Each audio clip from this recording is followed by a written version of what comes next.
Hello students, आप सभी का स्वागत है inverse trigonometry video lecture series के तीसरे वीडियो में।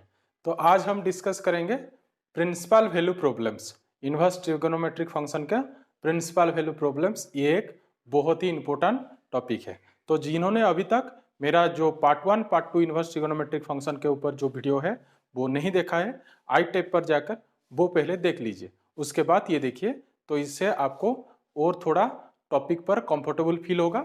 तो चलिए बिना देरी किए हम अपना जो टॉपिक वो डिस्कस करते हैं। तो ये जो हमारा principal value problems of ITF मैंने लिखा है वो हमारा इनवर्स ट्रिगोनोमेट्रिक फंक्शन। तो आप तो प्रॉब्लम्स को तो हम बाद में जाएंगे प्रॉब्लम्स पर, बट हम पहले ये डिस्कस करते हैं कि प्रिंसिपल वैल्यू होता क्या है। प्रिंसिपल वैल्यू होता क्या है, तो हमने जो दो वीडियो था इनवर्स ट्रिगोनोमेट्रिक फंक्शन पर, वहां हमने sine inverse, cos inverse, tan inverse, cot inverse, sec inverse and cosec inverse, उनका डोमेन एंड रेंज ये हम उसके ऊपर बात कर चुके हैं। तो उससे हमें उसको ही यहाँ पर रिमेम्बर करना पड़ेगा, क्योंकि उससे ही हमें ये पता लग पाएगा कि प्रिंसिपल वैल्यू कहते किसे हैं। तो चलिए देखिए, मैंने जो हमने लास्ट दो वीडियो में पढ़ा था उसमें हमने पढ़ा था कि साइन इनवर्स कहाँ से कहाँ तक डिफाइन होता था, -1 क्लोज इंटरवल से -π/2 टू π/2 क्लोज इंटरवल, ये हमारा साइन इनवर्स था। उसका डोमेन -1 क्लोज था और रेंज था -π/2 टू π/2 क्लोज इंटरवल। ठीक, उसके बाद हमने पढ़ा था कॉस इनवर्स। कॉस इनवर्स पर क्या था, डोमेन रेंज वो था हमारा -1 क्लोज्ड इंटरवल से 0 टू पाई क्लोज्ड इंटरवल, यही था हमारा कॉस इनवर्स का डोमेन रेंज। ठीक, उसी तरीके से अगर हम टेन इनवर्स के बात करें तो टेन इनवर्स पर था हमारा डोमेन था R और रेंज था हमारा -π/2 to π/2 open interval, -π/2 to π/2 open interval, यही था हमारा डोमेन रेंज। फिर आते हैं कॉट इनवर्स पर। कॉट इनवर्स पर हमारा था डोमेन था R पर हमारा रेंज था 0 टू पाई, इसे ही डोमेन कहते हैं, इसे रेंज। ठीक, तो ये हमारा डोमेन था, ये हमारा रेंज कॉट इनवर्स का। फिर आते हैं सेक इनवर्स पर। सेक इनवर्स पर क्या था, सेक इनवर्स पर हमारा डोमेन था R डिफरेंस -1 ओपन इंटरवल, पता है ना आपको, -1 ओपन इंटरवल। फिर रेंज क्या था, 0 to pi closed, 0 to pi closed difference π/2, 0 to pi close difference π/2, ये हमारा सेक इनवर्स का था। फिर आते हैं आखिरी वाला जो कि है कोसेक इनवर्स। वहां पर क्या था डोमेन रेंज, फिर डोमेन वही R डिफरेंस -1 ओपन इंटरवल से क्या था हमारा -π/2 टू π/2 क्लोज्ड इंटरवल डिफरेंस 0, ये था हमारा डोमेन रेंज। ठीक, तो ये हमने जो आखिरी दो वीडियो में पढ़े थे।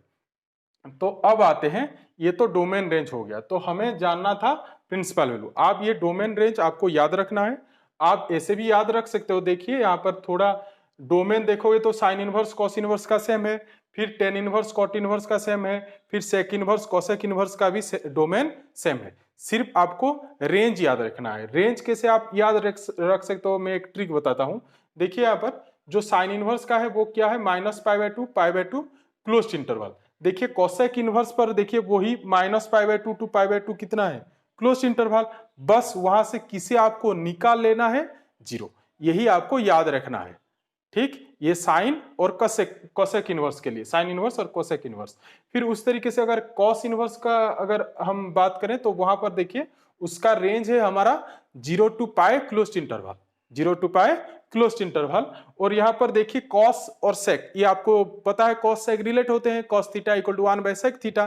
तो उस तरीके से देखिए सेक इनवर्स पर देखिए 0 टू पाई क्लोज्ड है और वहां से सिर्फ किसे निकाल लिया गया है, π/2। ऐसे आप याद रख सकते हो, 0 टू पाई उसके बीच में क्या हमारा होता है, π/2, उसे हमें क्या करना है, निकाल लेना है। उसी तरीके से अगर कोसेक की बात करूं तो वहां पर तो हमारा वही -π/2 टू π/2 क्लोज्ड इंटरवल है, उस वहां से सिर्फ किसे हमने सब्ट्रैक्ट कर लिया है, जीरो को। तो -π/2 टू π/2 ये हो गया हमारा, तो बीच में हमारा क्या है, जीरो। तो -π/2 क्लोज्ड इंटरवल से हमें किसे निकाल लेना है, जीरो को निकाल लेना है। यही हमारा कोसेक इनवर्स का क्या है, रेंज है। ठीक, तो चलिए फिर टेन और कॉट का अगर रेंज की बात करूं तो जो हमारा साइन में जो रेंज था, ट्रिक साइन में जो रेंज था क्लोज्ड इंटरवल उसका ओपन, और कॉस में जो रेंज था क्लोज्ड इंटरवल 0 टू पाई उसका ओपन है कॉट। साइन का है 10 और कॉस का है कॉट। तो यही आपको डोमेन रेंज याद रखना है। तो अब आते हैं प्रिंसिपल वैल्यू किसे कहते हैं। तो प्रिंसिपल वैल्यू किसे कहते हैं, ये जो हमारा रेंज है साइन इनवर्स का हो गया, फिर इसका कॉस इनवर्स, टेन इनवर्स, ये सारे जितने हैं उन सभी इनवर्स फंक्शन का रेंज, उसी को ही हम क्या कहते हैं, प्रिंसिपल वैल्यू कहते हैं। और उसे ऐसे भी कहते हैं प्रिंसिपल ब्रांच और प्रिंसिपल वैल्यू। मतलब साइन इनवर्स का अगर आपको पूछा जाए साइन इनवर्स का प्रिंसिपल वैल्यू कितना है, तो आप बोलोगे वहां पर -π/2 टू π/2 क्लोज्ड इंटरवल। ठीक, उसी तरीके से कॉस इनवर्स का प्रिंसिपल वैल्यू क्या है, 0 टू पाई क्लोज्ड। उसी तरीके से टेन इनवर्स का प्रिंसिपल वैल्यू क्या है, -π/2 टू π/2 ओपन इंटरवल। ठीक, similarly for cot inverse 0 to pi open, and for sec inverse 0 to pi closed, difference π/2। And finally cosec inverse पर क्या है हमारा principal value, -π/2 to π/2 closed interval, difference 0। यही हमारा प्रिंसिपल वैल्यू है। जो रेंज इनवर्स फंक्शन के जितने सारे रेंज है वही हमारा प्रिंसिपल वैल्यू है। ठीक, तो अब हम क्या करेंगे, इसके ऊपर प्रॉब्लम डिस्कस करेंगे, क्योंकि हमारा टॉपिक है प्रिंसिपल वैल्यू प्रॉब्लम्स। तो हमें प्रिंसिपल वैल्यू पता लग गया, अब हम इसके ऊपर प्रॉब्लम डिस्कस करेंगे। तो प्रॉब्लम डिस्कस करने से पहले आपको पहले जो भी ट्रिगोनोमेट्रिक वैल्यूज हमने पढ़े थे वो वैल्यू आपको याद होना चाहिए। कहां से कहां तक, 0 टू 360, इसे हम यूज करेंगे। मेनली 0 टू पाई पर भी चलेगा आपको। तो 0 टू पाई जितने sine cos tan cot sec cosec है, तो वो आप अगर आपको याद है वो, तो अब जो हम प्रॉब्लम डिस्कस करने वाले हैं वो बहुत ही आसान लगेगा आपको। ठीक, तो चलिए प्रॉब्लम डिस्कस कर लेते हैं। तो देखिए मैंने यहाँ पर कुछ प्रॉब्लम्स लिए हैं, तो चलिए ये सारे प्रॉब्लम्स एक एक करके हम डिस्कस करेंगे। तो ये प्रॉब्लम्स जाने से पहले आपको एक छोटा सा एक प्रॉपर्टी समझ लीजिए, वो मैं पहले बता देता हूं, उसके बाद ये प्रॉब्लम करेंगे। तो वो प्रॉपर्टी क्या है, देखिए अगर हमारे पास साइन इनवर्स साइन एक्स है तो इसे हम x लिख सकते हैं, साइन इनवर्स साइन x। उस तरीके से cos inverse cos x is also can be written as x। Tan inverse tan x को भी आप x लिख सकते हो, कॉट इनवर्स कॉट एक्स को भी आप x लिख सकते हो। फिर उसी तरीके से सेक इनवर्स सेक एक्स को भी आप x लिख सकते हो, और कोसेक इनवर्स कोसेक एक्स को भी आप x लिख सकते हो। क्यों लिख सकते हो, अब सवाल ये उठता है क्यों लिख सकते हो। तो ये हमने पढ़ा था फंक्शन पर, इन्वर्टिबल फंक्शन के डेफिनेशन पर, जहां पर पढ़ा था कि GOF is equal to identity function and FOG is equal to identity function. What is the meaning of identity function, इसका मतलब GOF ऑफ x करें तो x मिलेगा, उसी तरीके से FOG ऑफ x करने पर x मिलेगा। और ये g जो था हमारा f का इनवर्स था। ठीक, ये हमने इन्वर्टिबल फंक्शन पर पढ़ा था। जिन्होंने नहीं देखा है वो आप रिलेशन फंक्शन प्लेलिस्ट के पर जाकर जो इन्वर्टिबल फंक्शन का मैंने डेफिनेशन और उसका एग्जाम्पल किया हुआ है, आप वहां से देख सकते हो। तो देखिए यहाँ पर GOF of x is equal to fx, देखिए यहाँ पर ये g और ये f, ये g f का इनवर्स है। देखिए यहाँ पर ये हमारा f का काम कर रहा है और ये हमारा g का काम कर रहा है। So GOF composition of function आपको पता है, GOF of x is equal to g of fx। This is GOF of x is equal to, इसे अगर हम ऐसे भी लिख सकते हैं ना, इसे हम ऐसे भी लिख सकते हैं, g of fx is equal to x। ठीक, तो ये हमारा f है और ये हमारा g है। सो g ऑफ fx करने पर हमें क्या मिलता है, x मिलता है। तो वही उसी को मैंने यहाँ पर यूज किया है, sine inverse sine x equal to x, similarly for cos inverse cos x equal to x and tan inverse tan x equal to x and cosec inverse cot inverse cot x equal to x and sec और cosec के भी उसी तरीके से हम inverse के साथ अगर लें तो x ही मिलेगा। ठीक, तो इसे हम यहाँ पर यूज करेंगे प्रिंसिपल वैल्यू निकालने पर। तो ये क्वेश्चन एक्चुअल में दिया क्या गया है, यहाँ पर लिखा गया है find the principal values of the following questions. Find the principal values of the following, ये हमें पूछा गया है, प्रिंसिपल वैल्यू निकालना है, ये पूछा गया है। तो मैंने अभी आपको बताया था कि किसका प्रिंसिपल वैल्यू क्या है। तो जो साइन इनवर्स जो क्वेश्चन दिया गया है, मैंने बताया था आपको, जो रेंज होता है इनवर्स ट्रिगोनोमेट्रिक फंक्शन का, उसे ही हम प्रिंसिपल वैल्यू कहते हैं। सो साइन इनवर्स का रेंज क्या था, सो साइन इनवर्स का रेंज हमारा था -π/2 टू π/2 क्लोज्ड इंटरवल। तो जितने भी प्रिंसिपल वैल्यू साइन इनवर्स के होंगे वहां पर हमें आंसर क्या मिलेगा, -π/2 टू π/2 क्लोज्ड इंटरवल। ठीक, उसी तरीके से अगर कॉस इनवर्स का बात करूं तो वहां पर जो भी कॉस इनवर्स के प्रिंसिपल वैल्यू के प्रॉब्लम होंगे उसका आंसर हमें क्या मिलेगा, 0 टू π क्लोज्ड इंटरवल, क्योंकि कॉस इनवर्स का जो प्रिंसिपल ब्रांच और प्रिंसिपल वैल्यू वो कितना है, 0 टू π क्लोज्ड इंटरवल। ठीक, उसी तरीके से अगर टेन इनवर्स का बात करूं तो टेन इनवर्स पर भी टेन इनवर्स का हमारा प्रिंसिपल वैल्यू क्या था, -π/2 to π/2 open interval, -π/2 to π/2 open interval. तो जितना टेन इनवर्स का जो भी प्रिंसिपल वैल्यू का प्रॉब्लम होंगे तो वहां पर हमें जो आंसर मिलेगा वो -π/2 टू π/2 ओपन इंटरवल के अंदर ही मिलेगा। ठीक, उसी तरीके से अगर हम कॉट इनवर्स के ऊपर बात करें तो कॉट इनवर्स पर हमें क्या मिलेगा, वहां पर जो 0 टू π ओपन इंटरवल है उसके अंदर ही आंसर मिलेगा, क्योंकि कॉट इनवर्स का प्रिंसिपल वैल्यू क्या था, मैंने अभी बताया था 0 टू π ओपन इंटरवल। ठीक, उसी तरीके से अगर सेक इनवर्स के अगर हम आए तो सेक इनवर्स पर जो भी सेक इनवर्स के ऊपर प्रिंसिपल वैल्यू के क्वेश्चन दिए गए होंगे वहां पर हमें आंसर कहां से कहां तक मिलेगा, 0 टू π क्लोज्ड डिफरेंस π/2।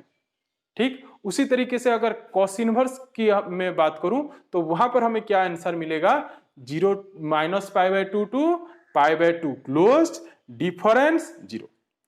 ठीक, तो अब आते हैं हमारे फर्स्ट क्वेश्चन पर जो कि है साइन इनवर्स 1/√2। ठीक, तो यहां पर आपको क्या करना पड़ेगा, आपको ये करना पड़ेगा, आपको याद करना पड़ेगा साइन कितने एंगल का वैल्यू 1/√ आता है, कितने एंगल का वैल्यू 1/√ होता था, ये आपको याद करना है, जो हमने क्लास 11 में पढ़ा है।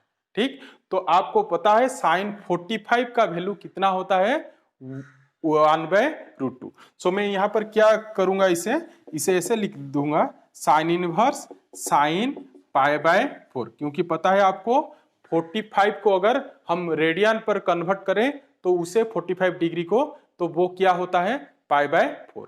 तो अब देखिए, अभी मैंने बताया था आपको sine inverse sine x equal to कितना मिलेगा, हमें x मिलेगा। तो यहां पर हमें क्या मिलेगा, π/4। तो देखिए जो आंसर आया है हमारा वो इतने से, ये देखिए यहां पर है ये -π/2 के से π/2 के अंदर ही है कि नहीं, π/4, ये हमारा हो गया 0, तो यहाँ पर है हमारा π/4। मैंने अभी बोला था कि हम साइन इनवर्स के जो भी प्रिंसिपल वैल्यू के क्वेश्चन होंगे वहां पर हम आंसर कितने से कितने के अंदर मिलेगा, वहां पर -π/2 से π/2 क्लोज्ड इंटरवल के अंदर ही मिलेगा। ठीक, तो फिर चलते हैं, आगे बढ़ते हैं, हमारा सेकंड क्वेश्चन पर आते हैं जो कि है कॉस इनवर्स पर।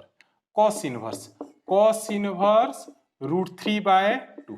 सो कॉस इनवर्स √3/2, तो यहाँ पर फिर आपको वही करना है, ऐसा एक डिग्री और ऐसे कह सकते हो एक एंगल याद करना पड़ेगा जिसका वैल्यू कॉस कितने का वैल्यू √3/2 होता है। सो कॉस कितने का वैल्यू √3/2 होता है, कॉस कितना, cos cos 30, cos 30 is our √3/2।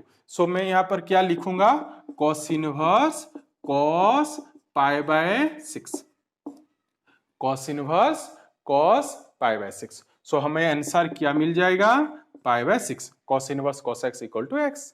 ठीक, उसी तरीके से फिर हम आते हैं थर्ड क्वेश्चन पर, जो हमारा है tan इनवर्स 1। सो tan इनवर्स 1, आपको पता है tan कितना का वैल्यू 1 होता है, tan 45। सो हम यहाँ पर फिर लिख सकते हैं tan इनवर्स tan 45 π/4।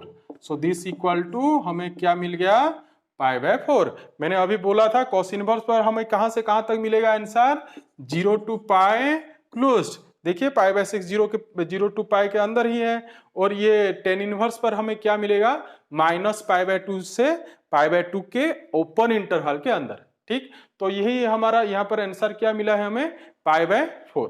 ठीक, उसी तरीके से अगर हम क्वेश्चन 4 पर आते हैं, क्वेश्चन 4 पर हमारा क्या है, cot इनवर्स 1/√3, cot इनवर्स 1/√3। सो cot इनवर्स 1/√3, अभी हमें याद करना पड़ेगा cot कितने का वैल्यू 1/√3 था, कितने का वैल्यू 1/√3 था।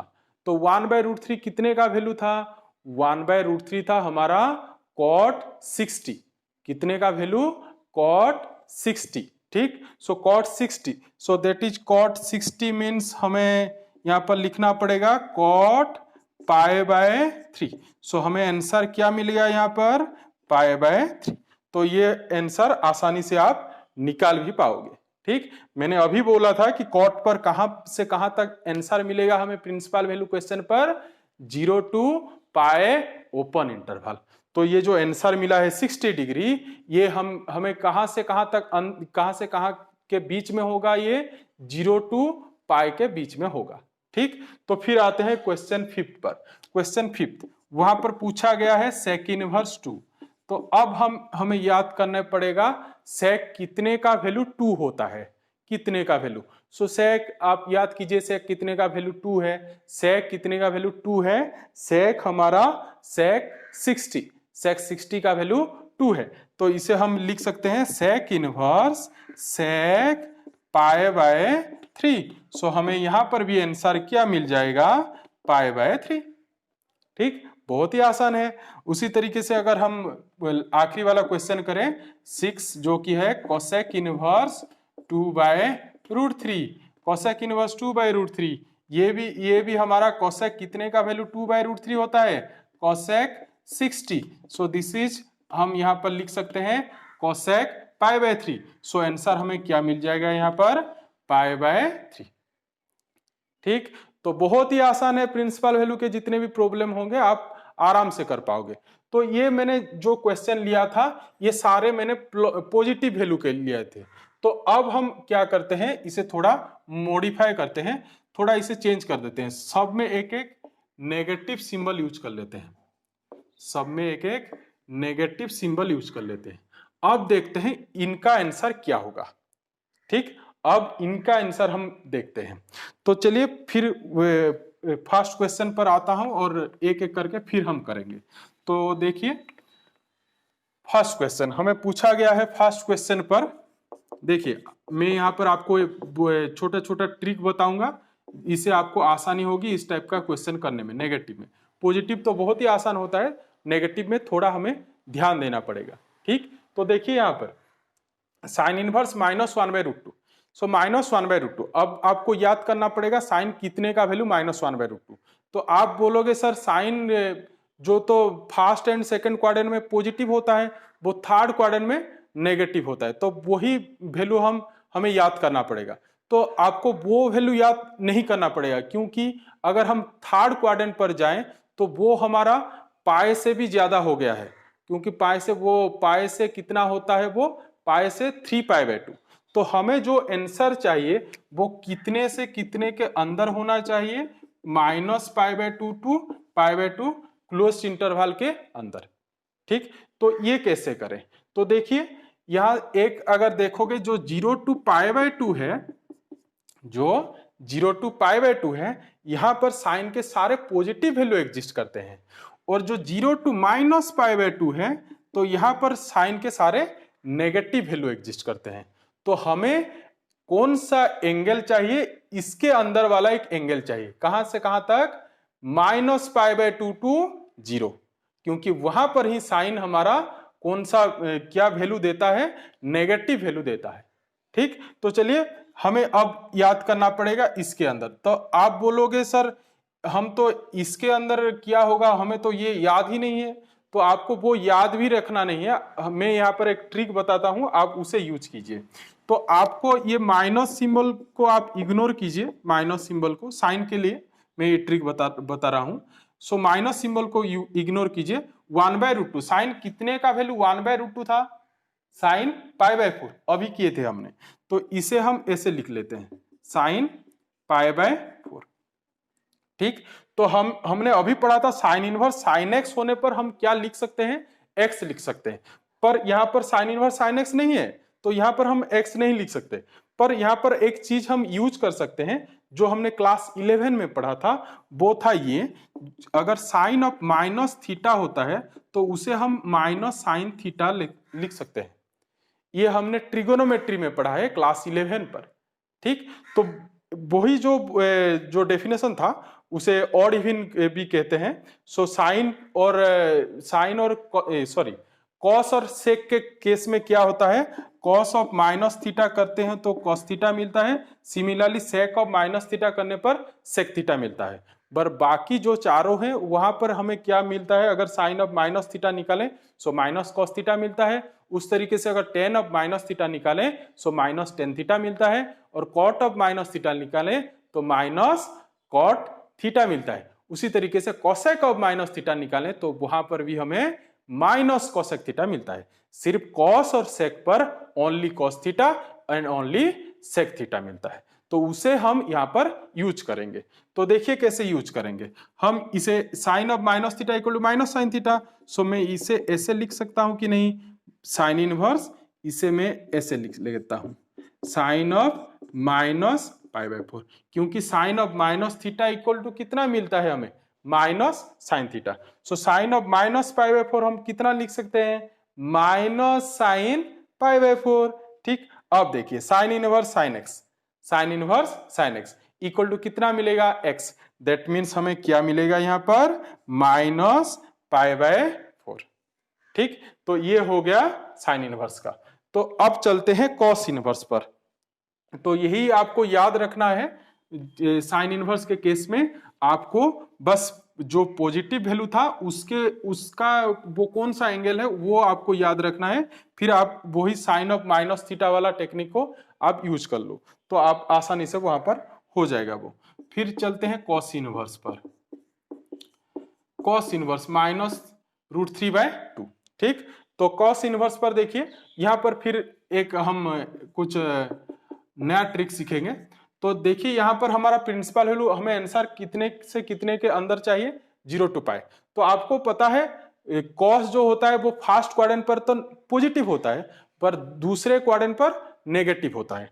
तो हमें डायरेक्टली हम 0 to π के अंदर एक ऐसा एंगल ढूंढ सकते हैं जिसका वैल्यू कॉस ऑफ उतना करें तो -√3/2 निकलेगा। पर यहां पर क्या प्रॉब्लम था, हम जो जानते थे 0 to π/2, 0 to π, वहां ऐसे कोई माइनस जो एंगल -π/2 से 0 हो, -π/2 से π/2 हो, ऐसा कोई एंगल ही नहीं था। किसके केस में? साइन के केस में। पर कॉस के केस में हमें एंगल मिल जाएगा। वो क्यों? क्योंकि हमें पता है 90 के बाद कॉस नेगेटिव हो जाता है। ठीक, सो 90 के बाद कॉस इनवर्स -√3/2। तो याद कीजिए, आप याद करने की कोशिश कीजिए कॉस इनवर्स कॉस कितने का वैल्यू, वीडियो पॉज कीजिए, और कॉस कितने का वैल्यू -√3/2 था, ये आप याद कीजिए। फिर देखिए, सो कॉस देखिए, कॉस कितने का वैल्यू -√3/2 था? Cos 150, cos 150। सो 150 उसे कितना लिखते हैं? 5π/6। सो मैं इसे लिख सकता हूं cos inverse cos 5π/6। So this equal to answer is our 5π/6। ठीक ठीक, अब आते हैं नेक्स्ट पर। नेक्स्ट पर क्या करेंगे?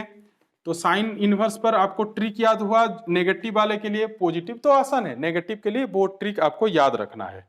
नेक्स्ट, अब आते हैं क्वेश्चन थर्ड पर जो हमें पूछा गया है tan इनवर्स -1, इसे भी आप साइन की तरह ही करिए, क्योंकि यहां पर हमें आंसर फिर चाहिए -π/2 ओपन इंटरवल के अंदर। तो हमने जो साइन पर यूज किए थे उसे ही हम यहां पर भी यूज करेंगे। ठीक, तो देखिए कैसे यूज करता हूं मैं। tan इनवर्स -1, तो आपको 1 माइनस को इनर कीजिए, 1 कितने का वैल्यू 1 होता है tan π/4। सो इसे हम ऐसे लिख सकते हैं tan इनवर्स फिर माइनस, क्योंकि tan of minus theta is minus tan theta. मैंने जो साइन के लिए कहा था वो tan के लिए भी ट्रू होता है। Sine of minus theta equal to minus sine theta, similarly tan of minus theta equal to minus tan theta. So इसे हम लिख सकते हैं tan of -π/4, tan of -π/4, tan inverse tan x equal to x. So answer is our -π/4। ठीक, तो अब बढ़ते हैं आगे। तो अब हम अगर नेक्स्ट क्वेश्चन पर देखें जो कि है cot इनवर्स। cot इनवर्स कितना लिखा गया है, -1/√3, -1/√3। तो यहां पर हम क्या करेंगे, तो यहां पर फिर ये कॉस वाला टेक्निक लगाएं। जैसे कॉस पर 0 to π था, यहां पर भी 0 to π है, 0 to π ओपन इंटरवल। तो आपको जो भी 0 to π वाला है, जितना भी 0 to π, वो कॉस हो गया, कॉट हो गया, फिर हमारा सेक हो गया, वहां पर आपको आसानी से आपको जो भी नेगेटिव वैल्यू होगा वो कहाँ, कौन सा क्वाड्रेंट का एक होगा, सेकेंड क्वाड्रेंट, मतलब π/2 से पाई के अंदर आपको एक नेगेटिव, जो नेगेटिव वाला क्वेश्चन होंगे, ठीक, पॉजिटिव तो आप आसानी से निकाल पाओगे क्योंकि वो फर्स्ट क्वाड्रेंट में होंगे। ठीक, तो देखिए यहाँ पर इसे कैसे करेंगे, तो आप याद करने की कोशिश कीजिए। कॉट कितने का वैल्यू -1/√3 आता था, कॉट कितने का वैल्यू, कॉट 120, कॉट 120। तो इसे हम लिख सकते हैं ऐसे, cot inverse cot 2π/3, cot inverse cot 2π/3, that means हमें क्या मिलेगा, 2π/3। ठीक, ये हमारा कॉट का क्वेश्चन हो गया। फिर अब आते हैं सेक इनवर्स पर। सेक का भी हमें पता है, उसका भी रेंज वो 0 to π वाला है। सो 0 to π वाला वही यूज करना है, और जो भी -π/2 वाला है वहां पर वो जो sine of minus theta equal to minus sine theta कहाँ है, साइन, टेन और कोसेक, यहाँ पर ही -π/2 to π/2 है। तो यही जो तीनों टाइप के क्वेश्चन है, वहां पर नेगेटिव क्वेश्चन के लिए आपको वही टेक्निक लगाना है, वो जो sine of minus theta equal to minus sine theta, tan of minus theta equal to minus tan theta, and cosec of minus theta equal to minus cosec theta. ठीक, तो चलिए उसे यूज करेंगे। तो अब तो ये सेक के बारे में है, तो सेक के लिए वही जो कॉस के लिए करे, कॉस के लिए हमने किए थे, कॉट इनवर्स के लिए किए थे, अब सेक इनवर्स के लिए भी वही करना पड़ेगा, क्योंकि उसका भी इंटरवल जो होता है वो 0 to π के अंदर होता है। ठीक, सो 0 to π के लिए एक ट्रिक और -π/2 के लिए एक ट्रिक। ठीक, नेगेटिव के लिए। तो चलिए देखते हैं, sec inverse -2, sec inverse -2, sec inverse -2 क्या होगा, सेक इनवर्स -2। देखिए सेक, तो सेक आपको याद करना है नेगेटिव, सो 0 to π वाला। तो सेकेंड क्वाड्रेंट में आप याद कीजिए सेक कितने का वैल्यू -2 आता था, सेक कितने का वैल्यू -2 आता था, वो था हमारा 120। तो सर मैं यहां पर लिख सकता हूं sec inverse sec 2π/3। So our required answer is 2π/3। ठीक, बहुत ही आसान है ना। फिर हम अगर आखिरी क्वेश्चन देखेंगे जो कि है हमारा कोसेक इनवर्स, वहां पर क्या होता है, उसका principal value -π/2 to π/2 close interval, difference 0। तो वहां पर भी वही जो हमने साइन 10 के लिए किए थे, वही ट्रिक को हम कोसेक के लिए भी अप्लाई करेंगे। तो चलिए करते हैं। तो 6 क्वेश्चन हमारा कोसेक इनवर्स कितना है, -2/√3। So this is cosec inverse, तो यहाँ पर ये ठीक है, फिर माइनस। अब क्योंकि हमें वही ट्रिक यूज करना है साइन इनवर्स 10 इनवर्स के लिए, सो हमें 2/3 याद करना पड़ेगा। कितने का वैल्यू कोसेक, कितने का वैल्यू 2/√3 होता है। तो 2/√3 कोसेक कितने का वैल्यू होता है, 2/√3 कोसेक 60। सो हम यहाँ पर लिख सकते हैं इसे कोसेक पाई बाय 3। ठीक, फिर इसे हम ऐसे लिख सकते हैं cosec inverse cosec minus pi by 3। ठीक, तो अब cosec inverse cosec cancel, so finally our answer is कितना आ गया हमारा आंसर माइनस पाई बाय 3। ठीक, तो यही हमारा प्रिंसिपल वैल्यू के क्वेश्चन ऐसे ही किए जाते हैं, तो आपको ये याद रखना है। ठीक, अब आप एक्सरसाइज जो हमारा इनवर्स ट्रिगोनोमेट्रिक फंक्शन का पहला एक्सरसाइज है उसे आप कीजिए। अगर वहां पर कहीं भी आपको डाउट हो तो आप मुझे कमेंट बॉक्स में पूछिए, नंबर मेंशन कीजिए। तो आज के लिए बस इतना ही, मिलते हैं नेक्स्ट वीडियो में। तो अगर आपको वीडियो पसंद आ रहा है तो प्लीज़ लाइक करें, सब्सक्राइब करें और अपने दोस्तों के साथ शेयर करें। Thank you.